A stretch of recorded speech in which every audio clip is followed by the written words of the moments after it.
Dans mon enfance, j'ai rêvé de voyager à travers le monde. Le jeu que j'aimais le plus était le Monopoly. En France, on y parcourait des rues. En Chine, on voyageait autour du monde.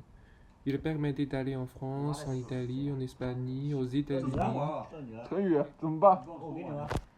et dans bien d'autres pays. 这怎么玩啊？他那个这个黄，好，高就加 C'était magique, nous savions que tout cela était faux, mais nous étions quand même très excités. Mais en âge où nous ne savions même pas encore lire une carte, nous connaissons déjà de nombreux pays et leurs drapeaux sur ce petit plateau de papier.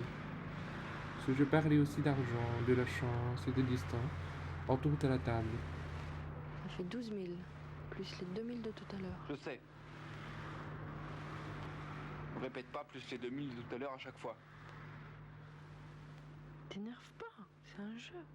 Les joueurs tenaient des billets imaginaires et devenaient riches, traversant le monde d'un pays à l'autre. Malheureusement, les parties étaient toujours très longues. Il était difficile d'en avoir à la fin.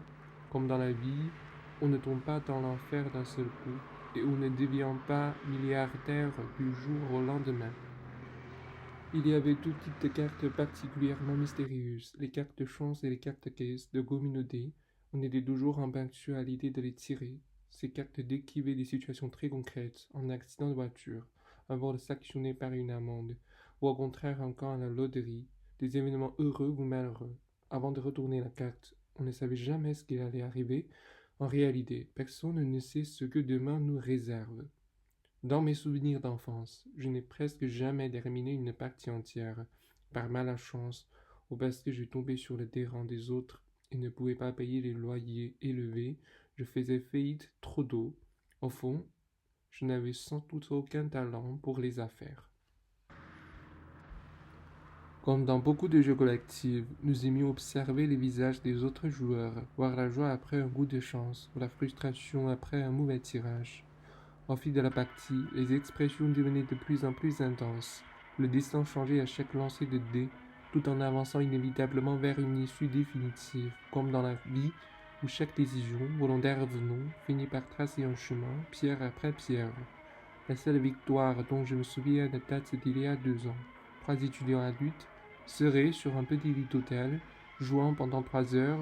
Nous calculions la position des maisons, prions pour éviter les terrains adverses, et nous en remettions au destin.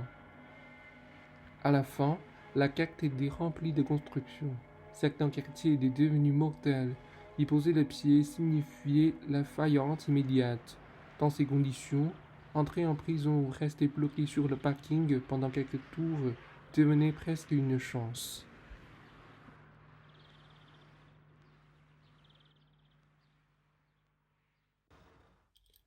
Était-ce vraiment seulement un jeu? Par moments, nous nous projetions dans les pions. À certains instants, le jeu dépassait le jeu lui-même. Nous regardions la roue et les dés tourner sur le plateau, attendant de voir où il nous conduirait. Ce jour-là, j'ai dirigé ma caméra vers les dés en mouvement et les mains qui déplaçaient les pions, en observant les visages et les expressions des joueurs. Je pensais sans cesse au film L'argent de Robert Bresson. Pendant un court instant, j'ai eu l'impression que la roue ne s'arrêtait jamais, que les pions continueraient à avancer indéfiniment. Mais ce n'est pas ainsi.